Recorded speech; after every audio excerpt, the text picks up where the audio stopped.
En este vídeo vamos a aprender cómo calcular el coste de la equity.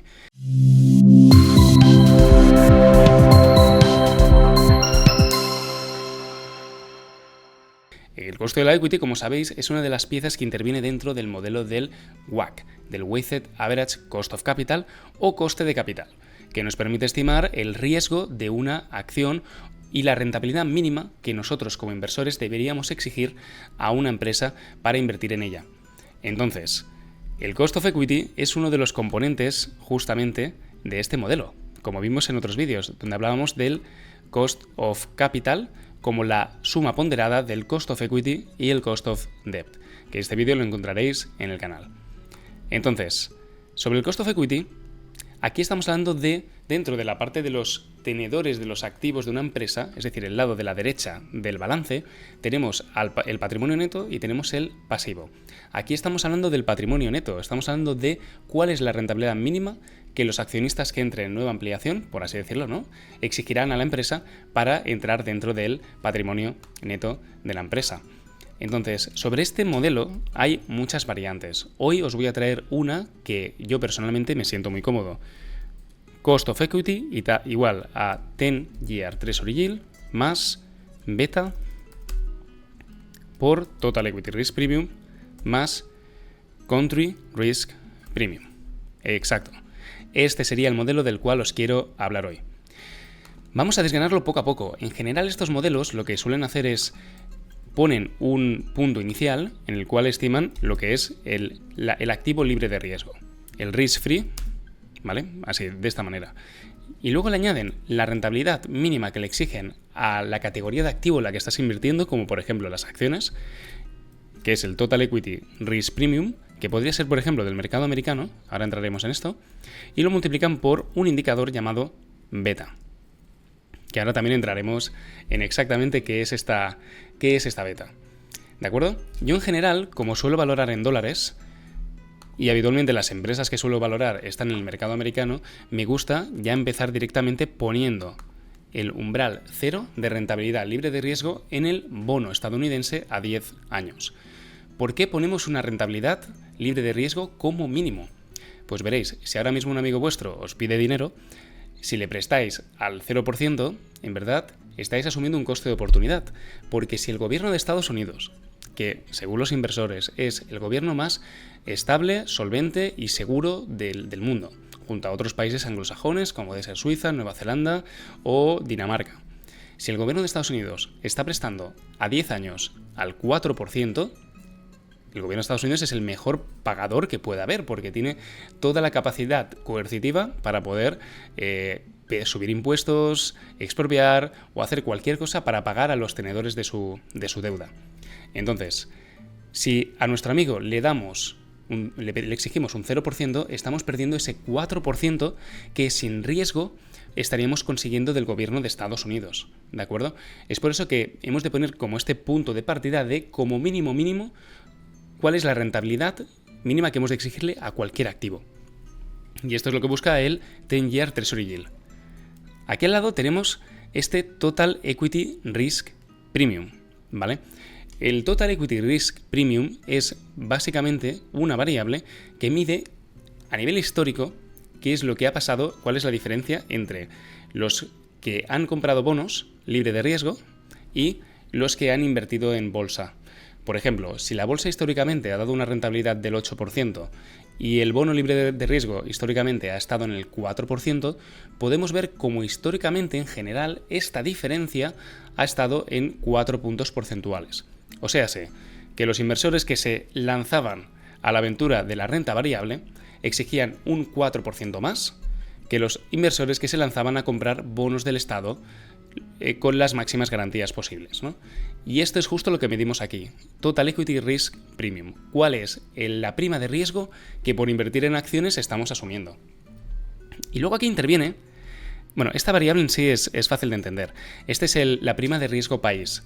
Aquí, básicamente para que nos entendamos, los países anglosajones en general tienen una prima del 0%, asumiendo que en comparación con Estados Unidos tienen exactamente el mismo riesgo, y a partir de ahí hay un listado, que os lo podemos dejar en la descripción si nos lo pedís, donde básicamente el profesor Damodaran, hay diferentes académicos que calculan esto, nos dicen cuál es la rentabilidad por país, el riesgo extra que estamos asumiendo en relación a no estar invertidos en Estados Unidos.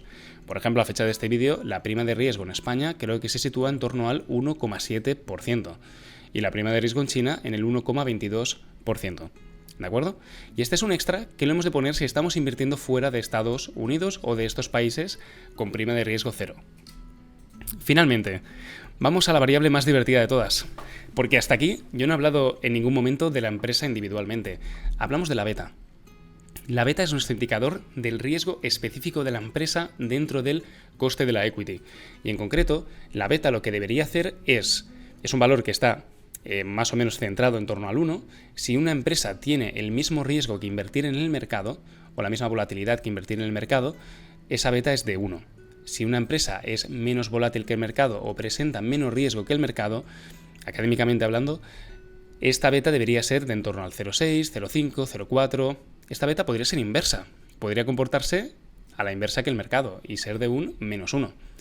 Y si esta empresa, por ejemplo, es mucho más volátil que el mercado, veríamos betas superiores a 1. ¿De acuerdo? Académicamente, lo que se ha hecho históricamente con la beta es la siguiente fórmula, que es la covarianza de la acción, voy a poner Apple, por ejemplo, en relación a lo que ha hecho el mercado. Vamos a coger el SP500 como un índice que nos mida lo que hace el mercado en relación a la varianza del SP500. Entonces, como podéis ver aquí, la beta, en concreto, nos relaciona cuál es la volatilidad de la acción en relación a la volatilidad del mercado. ¿Vale? O sea, estamos induciendo que el riesgo de una acción viene justamente de la volatilidad de la acción. Y esta es la premisa base que cuando busquéis en Yahoo Finance, en Google Finance o en cualquier plataforma, la beta que os ofrecerán seguramente haya sido calculada así, cogiendo los últimos 5 años, un dato mensual, o sea, 60 puntos, y mirando ese dato mensual, cómo evoluciona en porcentaje de cambio con la evolución del SP500. ¿De acuerdo? Pero en sí lo que no tenéis que olvidar es que la beta es una medida de riesgo, y en general, a mayor riesgo, deberíamos poner betas más elevadas. Y a menor riesgo, betas más bajas. Y cuando las correlaciones son inversas, deberíamos ir al terreno de las betas negativas. Pero también las betas negativas nos pondrían en un serio aprieto a la hora de hacer valoración de empresas. En general, este modelo funcionará muy bien con empresas tranquilas. A la mínima que tengamos empresas un poco complicadas, tendremos o bien que buscar betas en empresas similares e intentar coger esa beta, un promedio, y asumirla como nuestra. O bien tendremos que desistir de este modelo e intentar estimar el coste de la equity de otra manera. ¿Yo cómo lo planteo? A mí me gusta plantear la beta en relación a la calidad del negocio. Y entonces yo estimo que aquellos negocios que tienen más ventajas competitivas deberían tener una beta más baja. Y viceversa, aquellos negocios que tienen peores ventajas competitivas y que podemos dudar más de su solvencia futuro deberían tener una beta más alta. Y es por eso que si vais por la versión clásica del cálculo de la beta para Nvidia, veréis que la beta que os saldrá será en torno a 1,7, 1,8, y si vais en cambio por la vía de calcularlo en base a la calidad del negocio, difícilmente le pongáis una beta superior a 1 a Nvidia. Sobre todo porque a nivel de apalancamiento no tiene una situación complicada, sino todo lo contrario, ¿no?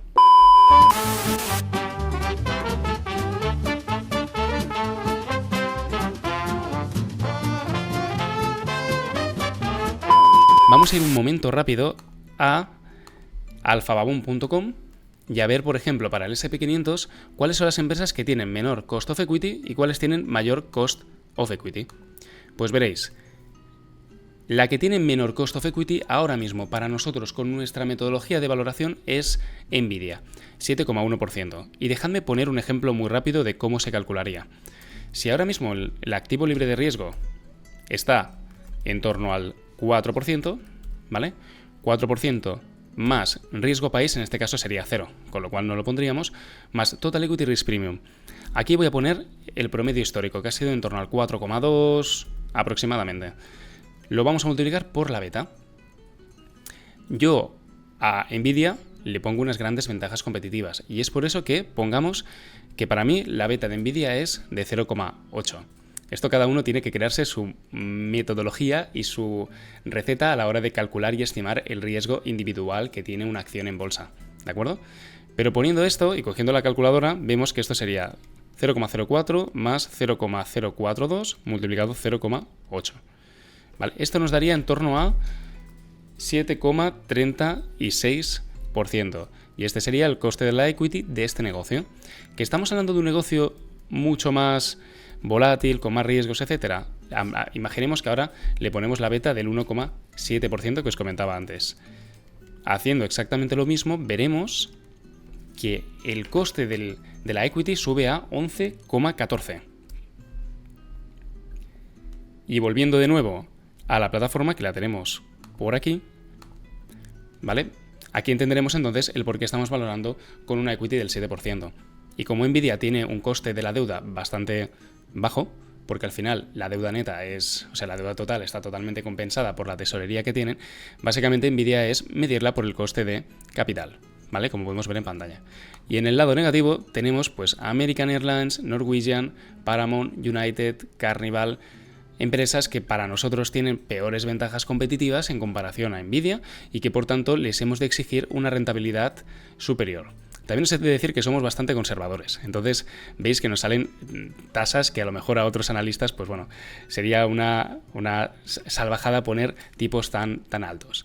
Pero a veces preferimos pasarnos que no quedarnos cortos en este sentido, y sobre todo cuando hablamos de invertir nuestro patrimonio en bolsa y de jugarnos el dinero para conseguir sacar una rentabilidad. En definitiva, vamos a dar fin a este vídeo con una pequeña conclusión de el coste de capital. Nos mide el capital con el que la empresa se está financiando a día de hoy. Este coste de capital lo podemos separar en dos partes, el coste de la equity y el coste de la deuda. Hoy hemos estudiado el coste de la equity y cómo podemos nosotros estimar y calcular este coste de la equity. Entraremos en futuros vídeos en más detalles hablando del activo libre de riesgo, de cómo calcular la beta, de cómo calcular el Total Equity Risk Premium e incluso entraremos para hablar del tema del riesgo país, que también me parece muy interesante. Pero por hoy creo que ya hemos comentado suficiente, así que muchas gracias y muy buenas inversiones. ¡Chao!